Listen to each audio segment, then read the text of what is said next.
So, Dr. Gyani, we were talking about KPIs are being collected, the hospitals are being given feedback. Is there any public reporting so that the consumers and the buyers of care, which in the Indian system are often one and the same, as opposed to countries with heavy insurance penetration, consumers are different from the purchasers of care. In India, oftentimes, the patient and the family is the consumer of the care as well as the purchaser of the care. So, how do you make those KPIs available, accessible to them? Okay. It's their money, their life. Yeah. You see, we are collecting every quarterly the all indicators from the hospital. That is a compulsory thing. They have to submit to the accreditation body. Now, as an accreditation body, we are supposed to have a statistical model of it and try and put it on the website, at least of the accreditation body, that on so-and-so indicator, your weightage is 0.9, somebody's 0.8, somebody's 0.7. I tell you, this was a very ambitious program, but somehow we have not been able to do it because of the various reasons, pressure from the hospitals also, that you are trying to put us down as compared to our competitors and things like that. So even at the accreditation body level, we have not been able to do it. Ideally, what you said is that each hospital should be able to put it on their own website, that these are our indicators, managerial, clinical, or feedback from the patient, and things like that they can identify. Now, once that starts happening, things can improve, but so far even that is not happening. So I think this is definitely a big weak area, and I mentioned just a little while before that I will need help from both of you rather to tell us the model how it can be really done. Ideally, yes, that is the right way of doing it. Hopefully it will happen, but I don't know how many years it will take for that to happen. So a frontier for all the work we have been doing in India. Dr. Alhawsawi, would you like to take the next question? Sure. So every year there are these some of these global events that happen in patient safety. And since 2016, there was the Global Ministerial Summit on Patient Safety, which started in the UK, and it went to 4 countries.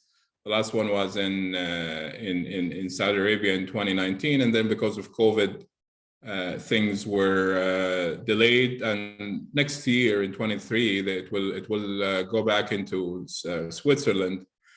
But we know that harm happens at the bedside. So how can we, what is it that is happening at those global events, either those ministerial summits or some of those meetings where, the global patient safety experts meet? How can I help, that freshly, graduating physician or nurse in a small hospital in a suburb in India? How can we connect between whatever that is being discussed there and what happens on the ground? So in other words,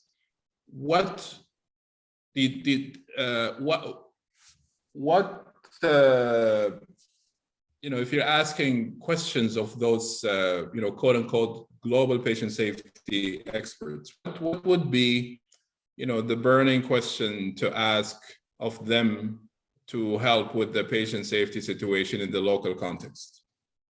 Okay. As far as global events are concerned, a small team from India regularly attends the ISQA conferences. The ISQA annual conferences are really the good platform where we learn a lot from fellow countries from other countries. That is one. But India is participating in a big way in what we call Hospital Management Asia.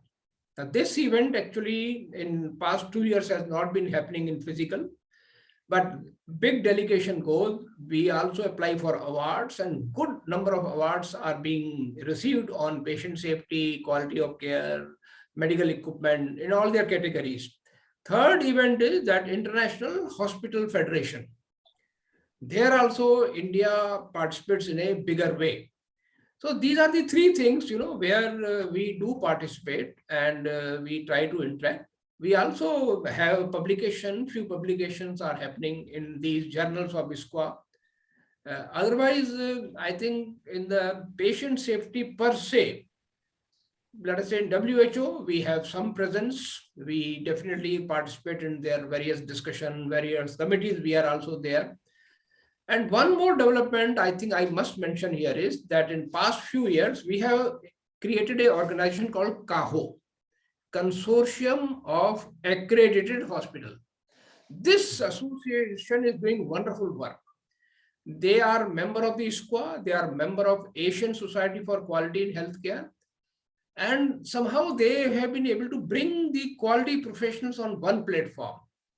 Because accreditation body, NABH, is busy in accreditation, but there we need somebody who can promote or learn from each other among the accredited hospitals. So because this body is of the accredited hospital, and they also do annual conferences, a lot of good work is happening, and they are able to participate even on the international fora.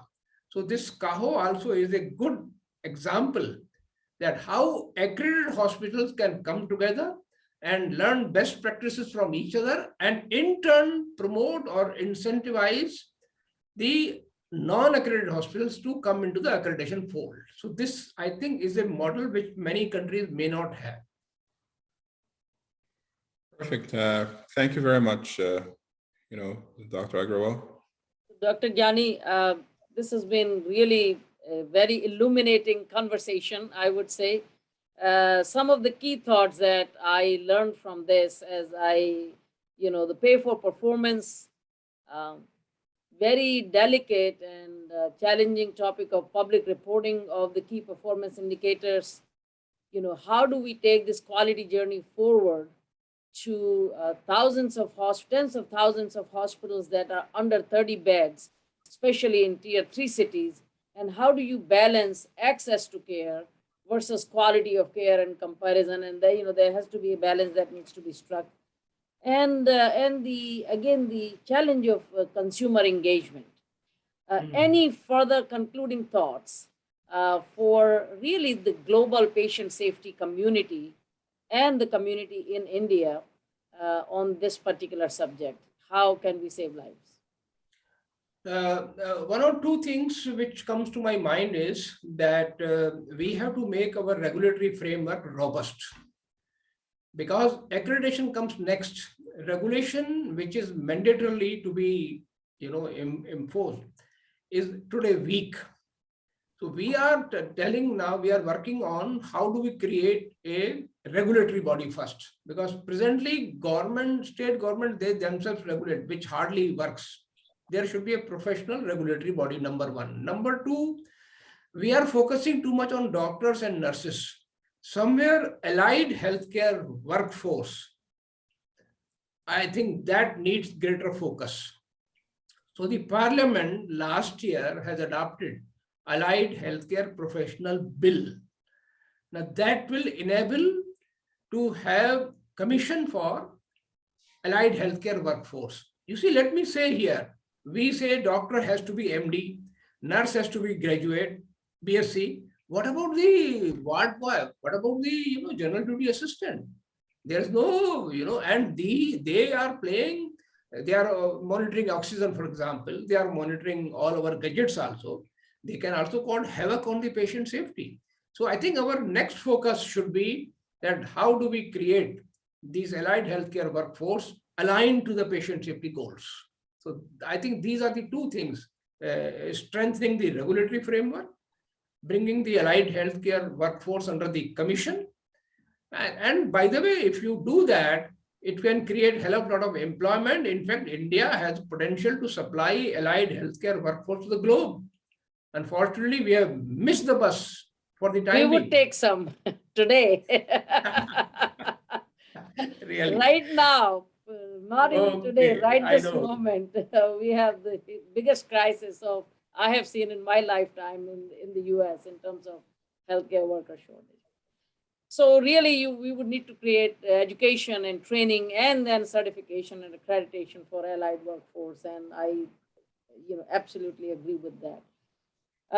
It truly has been an honor, Dr. Gyani, to speak to you. I have talked to you so many times, but in this particular format, and I'm grateful that you took the time to speak with me and Dr. Alhawsawi.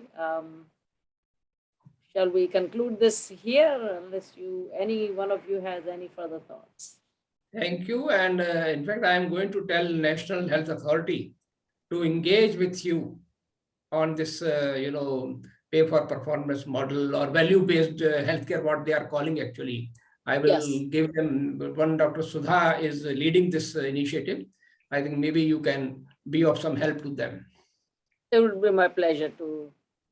Thank Always, you. You can leave India, but India never leaves you, as you know this. All right. Yes. Have a Great. great Well, week. thank you very much. Thank you. We'll meet hopefully soon. Thank you.